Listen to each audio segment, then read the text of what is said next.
ஐயா வணக்கம் ஐயா. வணக்கம் ஐயா, நீ நம்ம பார்க்கக்கூடிய ராசி மிதுனம். மிதுனம் சொன்னா அதி புத்திசாலின்னு சொல்லுவோம். புதனோட ஆதிக்கம் கொண்ட ஒரு ராசி. அந்த மிதுனத்துல இந்த காதல் அப்படிங்கிற விஷயம் வந்தே தீரும் அப்படின்னு சொல்லிடலாம். அதில் ஏன் குறிப்பா சொல்லணும்னா 5ஆம் வீடாக சுக்கிரன் வீட அமையறனால இந்த காதல் வந்துடுது. அதுவும் குறிப்பா சொல்லணும்னா ஒருதலை காதலா இருக்கு. ஒருதலை காதலாவே வருது. அது ஃபெயிலியரும் ஆகக்கூடிய நிறைய வாய்ப்புகள் இருக்கு. ஏன் இந்த ஒருதலை காதல் குறிப்பா இந்த மிதுனத்துல வரணும்? அதுக்கான காரணம் என்னங்க? அருமையாக கேட்டீங்க. மிதுனம் காலபுருஷ தத்துவத்துடைய 3ஆம் வீடு, புதன் ஆதிக்க வீடு, இதெல்லாம் கரெக்ட். மிதுனத்திற்கு சில சங்கடங்கள் உண்டு. மிதுனத்துடைய 5ஆம் வீடு எது? துலாம். அதுக்கு அதிபதி சுக்கிரன். அது காலபுருஷ தத்துவத்துக்கு 7ஆம் வீடு. காதல் ஸ்தானத்துக்கு சுக்கிரனே அதிபதியா வருவதனால மட்டுமில்லை, மிதுனத்தை பொறுத்த வரைக்கும் இருக்கக்கூடிய நட்சத்திரங்களை பாருங்க. மிருகசீரிடம், திருவாதிரை, புனர்பூசம். மிருகசீரிடம் மிதுனத்துக்கு ஆகக்கூடிய நட்சத்திரமா? இல்லை. திருவாதிரை ராகு மிதுனத்துக்கு ஆகக்கூடிய நட்சத்திரமா? இல்லை. அடுத்தது புனர்பூசம், கேட்கவே வேணாம், மாரகாதிபதி, பாதகாதிபதி. அப்போ ராசியாக வெற்றி கொண்டாலும் நட்சத்திர வாரியா தன் டீப்பா போனோம்னா நட்சத்திரம் தான் உங்களுடைய உயிருடைய ஒயர் கேபிள் மாதிரி. It is souls wiring connected with டிவினிட்டின்னு சொல்லுவோம். நட்சத்திர வாரியா பல பிரச்சனைகளையும் சவால்களையும் சந்திக்க வேண்டிய ஒரு கடமையாயிடுது. மிதுனத்துக்கு லவ் வந்தா அதை விட கஷ்டம். நீங்க கேட்ட கேள்வி ஒருதலை காதலை பத்தி கேட்டீங்க. 2 தலை காதலா மாறிச்சுன்னா தலையே போயிடும். அதனாலயோ இன்னும் கடவுள் ஒருதலை காதலவே இருடான்னு தெரிஞ்சே சொல்றாரு. இப்ப மிதுனத்துக்கு ஒருதலை காதல் வருவதற்கான பாசிபிலிட்டி என்னன்னு சொல்றேன். இறப்பிலேயே இருக்கு. பிறந்த ஜாதகத்துல கேது 5 அல்லது 7ஆம் இடத்தில் இருந்து விட்டால் காதல் தடைபடுகிறது. இவருக்கு அந்த அம்மா மேல அதீதமான அப்சஷன் வரும். அந்த அம்மாவுக்கு இவர் மேல சொட்டு கூட இன்ட்ரெஸ்ட் இருக்கு. சண்டெல்லாம் அதுவும் இல்லை, பிடி ஹேட்ரட் இல்லை, இன்ட்ரெஸ்ட் இருக்கு. இவருக்கு காதல் it feels karmic for him. அவங்களுக்கு இன்கம்ப்ளீட்டா இருக்கும். அதே மாதிரி மிதுனராசி என்பர்கள் காதலிக்கிறாங்க ஒருதலையா அப்படின்னா இவங்க you give more then you receive. நீங்க அவங்களுக்கு நிறைய கொடுப்பீங்க வாங்குறதோட. காதல்ல ஒரு விஷயம் புரிஞ்சுங்க. சொல்லவோ சொல்லாமையோ, எழுதியோ எழுதாமலையோ மியூச்சுவலா இருக்கணும் கடைசி வரைக்கும். மியூச்சுவல்னா கணக்கு எண்ணி பார்த்து வாங்குறது இல்ல. அதே சமயத்துல நான் எவ்வளவு கொடுக்கிறேனோ நீயும் எதிர்பார்க்காம அவ்வளவு கொடுக்கணும். அதுதான் love. You give what you receive. அது மியூச்சுவல் அண்டர்ஸ்டாண்டிங் இல்லைன்னா காதல் நிலைக்காது. அது தவிர சுய ஜாதகத்துல ராகு பகவான் சுக்கிரன் மேல அவர் ஆதிக்கம் செலுத்துவார். அது என்ன ஆகும்னா ஒரு தலைபட்சமாகவே அப்சசிவ் லவ்னு சொல்லுவாங்க. அந்த அம்மா கண்டுக்காது. இவரை ஒரு கூர்காவா கூட பார்க்க. இவர் மிதுன ராசியில் இருக்காரு. ஒன் சைடா அந்த பொண்ணை தேவதையா, கடவுளா, அம்பாளா ரசிச்சுக்கிட்டே இருப்பார். அங்கிருந்து 5 பைசா பெறாரு. யாரோ ஒருத்தரை காதலிக்கிறாரு. ஆனா அவங்கள்ட்ட ஒரு அளவுக்கு கூட பிரியமோ ஆசையோ ரெஸ்பான்ஸோ இல்லாத ஒரு மனிதரை காதலிக்கும் போது ஒரு வலி ஏற்படும். அந்த வலியை இவர் அனுபவிப்பார். தவிர மரியாதையும் மானத்தையும் விட்டுடுவார் இந்த ப்ராசஸ்ல. இது தன்னையே இழப்பதற்கான ஒரு செயல். இதெல்லாம் நடக்கும். அதே மாதிரி 3வது அமைப்புல இவங்க சந்திரன், மிதுன ராசியில் இருக்கக்கூடிய சந்திரன் அஃப்ளிக்டடா இருக்கும். அதாவது சனியுடைய தாக்குதல்னாலேயோ ராகுவுடைய தாக்குதல்னாலேயோ பாதிக்கப்பட்டிருக்கும். அல்லது லக்னத்திலிருந்து 8ஆம் இடத்துல இருக்கும் ராசி, அல்லது லக்னத்திலிருந்து 12ஆம் இடத்துல ராசி இருக்கும். இந்த மாதிரி அமைப்புல பாதிக்கப்பட்ட சந்திரனாக இருக்கும் பொழுது ஒருதலை பட்சமான காதலாக அது வருது. அது மாதிரி சுய ஜாதகத்துல இவருடைய 5ஆம் அதிபதி என்று சொல்லக்கூடிய சுக்கிரன் 6, 8, 12ஆம் பாவங்களில் மறைந்திருப்பார். இதுல 12இல் மட்டும் ஆட்சி பெறுவதனால் மறைவாகாது. அங்கே கூட தப்பான நட்சத்திர பாதம் வாங்கிட்டார்னா இந்த காதல் ஜெயிக்காது. இப்படி பல ஜோதிட நுட்பங்கள், நுணுக்கங்கள் நிறைய இருக்கு. மிக துல்லியமாக இப்ப பார்த்து கொண்டிருக்கக்கூடிய மிதுனராசி நண்பர்களுக்கு இந்த ஒருதலை காதல், உங்களுடைய காதல் 2 தலை காதலாக இருந்தாலும் ஒருதலை காதலாக இருந்தாலும் திருமணமாக மாறக்கூடிய யோகம் இருக்கா இல்லையா? கீழே கொடுக்குற வாட்ஸ்அப் நம்பர்ல எங்களை தொடர்பு கொண்டு கேட்கும் போது எங்களால் துல்லியமா கணிச்சு சொல்ல முடியும். ஐயா, அருமையா சொன்னீங்க. அதே மாதிரி திருமண வாழ்க்கையும் பெருசா ஒன்று சொல்ற மாதிரிலாம் ஒன்றும் இல்லைங்கய்யா. அதிகமா டிவோர்ஸஸ் கேசஸ் அதிகமா நடக்கிறதே இந்த மிதுனம் தான். எதனால இங்க எது நடக்குது? ஏன் அப்படின்னா இது உபயராசி. இப்ப 7ஆம் அதிபதியான தனுசுக்கு அதிபதியான குரு இவர்களுக்கு மாரகாதிபதி மட்டுமல்ல, பாதகாதிபதியும் கூட. 9ஆம் அதிபதி மாரகாதிபதி மட்டும்தான் சனீஸ்வரன். பாக்யாதிபதியா ஒரு ரோல், மாரகாதிபதியா ஒரு ரோல். ஆனா குரு 2 ரோலை செய்வார். மாரகம் மற்றும் பாதகம் ரெண்டுத்தையும் சேர்த்து செய்வார்.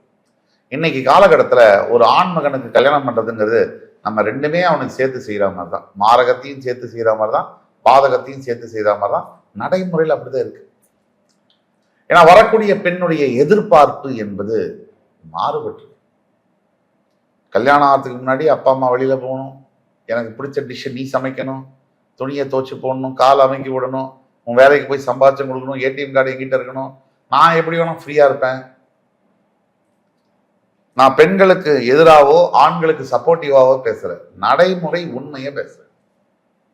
திருமண வாழ்க்கையில் இத்தனை விவாகரத்துகளில் பாதிக்கப்பட்டவர்கள், விவாகரத்துன்னு சொன்னதுனால சொல்றேன், திருமண வாழ்க்கைன்னு சொன்னதுனால சொல்றேன், பாதிக்கப்பட்டவர்கள் இன்னைக்கு மிதனத்தில் இருக்கக்கூடிய ஆண்களா பெண்களா, எந்த ராசியும் எடுங்க. திருமண வாழ்க்கையினால் அதிகம் பாதிக்கப்பட்டது பெண்ணா ஆணா? பட்டிமன்றம் நடத்த நான் தயார். திறவுகளோடு, எவிடன்ஸோடு. 20-25 ஆண்டுகளுக்கு முன்னாடி விவாகரத்து கோர்ட்டு சென்னைக்கு போனீங்கன்னா மொத்த கேஸ் நம்பரே 15, 20, 150 இப்படிதான் இருக்கும். இன்னைக்கு போங்க, 75,000, 65,000. ரஜினிகாந்த் படத்துடைய முதல் நாள் டிக்கெட் வாங்குற மாதிரி கும்பல் இருக்கு. இதற்கு காரணம், மிதுனத்திற்கு இது அமையக்கூடிய காரணம் 7ஆம் அதிபதி குரு, மாரகம் மற்றும் பாதகாதிபதி. அப்ப குரு சும்மா இருக்கிறது இல்லை, போட்டு குடஞ்சிக்கிட்டே இருக்காரு. இவரை போட்டு படுத்தி எடுக்கிறார். கல்யாணம் பண்ணா ஒண்ணு பொண்ணு இவரை விட அகாடமிக்கலி அறிவா இருப்பா, இவரை போட்டு நோண்டு, உனக்கு இங்கிலீஷ் நாலேஜே இல்லையா, இங்கிலீஷ் பேச வராதா? கல்யாணம் ஆனதுக்கு முன்னாடி நான் அவர் என்ன பிரெஞ்சா பேசிட்டு இருந்தாரு? கல்யாணம் ஆனதுக்கு முன்னாடி தெரியும். கல்யாணம் ஆகிறதுக்கு முன்னாடி 2 குடும்பங்களும் என்ன பாக்குறாங்கன்னா, 2 சைட்லயும் இருக்கக்கூடிய எல்லா நல்லதையும் பாக்குறாங்க. கல்யாணம் ஆனதுக்கு பிறகு 2 சைட்லயும் இருக்கக்கூடிய எல்லா கெட்டதையும் பாக்குறாங்க. ஆக்சுவலா ரிவர்ஸா இருக்கணும். அது அப்பதான் மன வாழ்க்கை என்பது அந்த மாப்பிள்ளைக்கும் பொண்ணுக்கும் நல்லா இருக்கும். இன்னைக்கு நடக்கக்கூடிய விவாகரத்துகள்ல 65% பெற்றோர்களுடைய இன்ஃபுளுன்ஸ்னால நடக்குது. இவங்களுக்கு சுய புத்தி இல்லையா, மெச்சூரிட்டி 18 வயசு ஓட்டாயிடுச்சேன்னு, ஓட்டு உரிமை இருக்கேன்னு சொன்னா உண்மைதான், இவங்களுக்கும் இருக்கு, பெற்றோர்களுடைய அழுத்தமும் இருக்கு. ஏமா அவளோட வாழ்ற, ஜாம் ஜாமன் உனக்கு நான் கல்யாணம் பண்ணி வைக்கிறேன் வா. சும்மா இருக்கிற பொண்ணையும் சங்கூதி கெடுக்கிறது. ஜாம் ஜாமனு கல்யாணம் பண்ணி வைக்கிறது யாரு? பெண்ணுக்கா கல்யாணம் பண்ணி வைக்க போறீங்க? ஆணுக்கு தானே பண்ணி வைக்க போறீங்க. இப்ப இந்த ஆண் கிட்ட 3-4 குறைகள் இருக்கு, அந்த ஆண் எல்லாம் உங்க கம்ப்ளீட்டா குறையில்லாதான. என்னையா இந்த தத்துவம் எனக்கு புரியவே இல்லை. இது ஆணுக்குன்னு சொல்றேன், இவ தேவையே இல்லடா, அவ வேண்டவே வேண்டாம், வீட்டுக்கு நம்ம வீட்டுக்கு சேர மாட்டான், வேற பொண்ணு கல்யாணம் பண்ணி வைக்கிறேன். வேற பொண்ணு மட்டும் எப்படி சேருவா? அதுவும் பெண்ணு தானே. இந்த பொண்ணு கிட்ட வேற பிரச்சனை, அந்த பொண்ணு கிட்ட வேற பிரச்சனை. இது புரியாத படித்தவர்கள் சொல்லிட்டு சிவிலைஸ்டு பீப்புள், பண்பட்டவர்கள் நாங்கள், எங்க குடும்பமே பெரிய குடும்பம், ஆனா புத்தி 5 சென்டிமீட்டர் கூட இல்லை. தவிர இதை தவிர இன்னொரு பிரச்சனை இருக்கு. இந்த மிதுன ராசிக்கு கல்யாணம் பண்றவங்க, இந்த மிதுன ராசியில ஆணாக இருந்தாலும் பெண்ணாக இருந்தாலும் 2 கோடி ஊஞ்சலுக்கு மட்டும் 3 லட்சம் அலங்காரம். 10 நிமிஷம் ஊஞ்சலுக்கு. ஊஞ்சல் கேட்டுச்சா எனக்கு 3 லட்சத்துக்கு அலங்காரம் பண்ணுங்க? 3 நிமிஷம் ஊஞ்சலுக்கு பிறகு அந்த பூவெல்லாம் மாடும் நாயும் சாப்பிட்டு போகுது. அப்படியாவது போனா பரவாயில்ல, அடிக்கி வாடியும் போகுது. கல்யாணத்துல 40 வகை பதார்த்தம். எனக்கு ஒண்ணு புரியவே இல்லை, கல்யாணம்னா என்னங்கிற அறிவு நம்ம தமிழக மக்களுக்கு இருக்கா இல்லையான்னு கூட எனக்கு தெரியல. கல்யாணம்னா வைதீக காரியங்கள், பூஜை புனஸ்காரங்கள், அதை ஒழுங்கா பண்றதுதான் கல்யாணம்.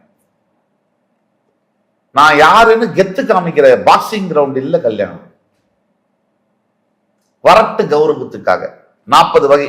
ஊர்ல உள்ளவன் பூரா சுகர் பேஷண்ட், இதுல 40ல 4 கை வச்சா அங்கேயே கல்யாணத்துக்கு போல கருமாதி ஆயிரும் அவனுக்கு. அவன் தூக்கி இலைய பார்க்கும் போதே பயமா இருக்கு அவனுக்கு.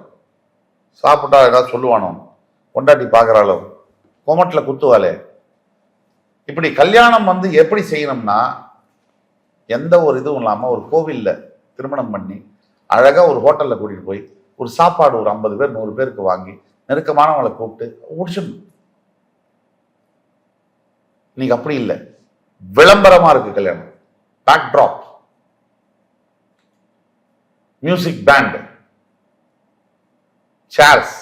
அந்த நான் என் குழந்தைக்கு வந்து அந்த இது வாங்குவேன், இது வாங்குவேன், பூ அலங்காரம் பண்ணுவேன், வெளியில இருந்தே அலங்காரம் உள்ள வரைக்கும். எந்தக்கு ஒரு அரை நாள் கூத்துக்கு அந்த பணத்தை எடுத்து இந்த பையனோட அக்கௌண்ட்லயும் பொண்ணோட அக்கௌண்ட்லயும் பாதி பாதி போட்டீங்கன்னா வாழ்க்கை முழுக்க நிம்மதியா இருக்கும். யாரு சம்பாதிக்கிறான் கல்யாணத்துல? இன்னொன்னு, 50 கோடி 900 கோடி கல்யாணம் பண்ணியாச்சு, 50வது நாள் டைவர்ஸ். இது மிதுன ராசிக்கு அதிகமா நடக்குது. தன்னுடைய வீம்பு அப்பாக்களுக்கு என் பொண்ணுக்கு நான் எப்படி கல்யாணம் பண்ணேன், பைத்தியமா என்ன? இந்த சோ கால்டு சொசைட்டின்னு சொல்றோம், அது யாரும் நமக்கு வரப்போறது இல்லை.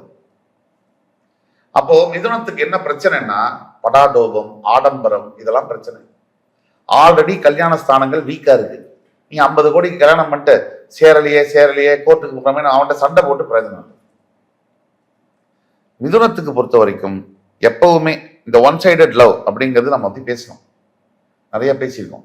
அது அவங்க காப்பாத்திக்கணும், கல்யாண வாழ்க்கையை காப்பாத்திக்கணும்னா மிதுனம் வந்து கண்டிப்பாக திருமணத்தை முறைப்படி என்ன சாங்கித்யங்கள் செய்யணுமோ அதை மட்டும் செய்யணும். அப்படி செஞ்சீங்கன்னா 5 லட்சம் ரூபாய்க்கு மேல வராது கல்யாணம். இவ்வளவு இது தேவையில்லை. வர்றவன் சாப்பிட்றவன் கூட திட்டிட்டு தான் போறான், உப்பு சரியில்லை உரப்பு சரியில்லைன்னு. 10 பேர் குடும்பத்தோட சாப்பிட்டு 500 ரூபாயை கவர்ல போட்டு போறான். இது தேவையா உங்களுக்கு? தேவையில்லை. இவ்வளவு பெரிய மண்டபம், ஒரு நாளைக்கு 2.5 லட்சம் வாடகை, இதெல்லாம் யார் கேட்டது? எப்படி கல்யாணம் பண்றீங்கன்றது முக்கியம் இல்லை. என்னுடைய திருமணம் 2000 ரூபாய் செலவுல நடந்தது. வெளிப்படையா சொல்றேன், ஓப்பனா டிவியில பப்ளிக் போரத்துல வெறும் 2000 ரூபாய் செலவுல நடந்தது. இன்னைக்கு நான் நல்லா வாழ்றேன், குழந்தைகளோட குடும்பத்தோட நல்லா தான் இருக்கு.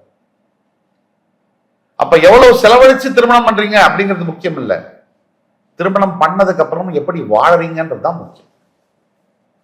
அது மிதுன ராசி நண்பர்கள் கற்றுக்கொள்ள வேண்டும். ரொம்ப அற்புதமா சொன்னீங்க. மீண்டும் அடுத்த காலம் சந்திக்கிறேன். வணக்கம்.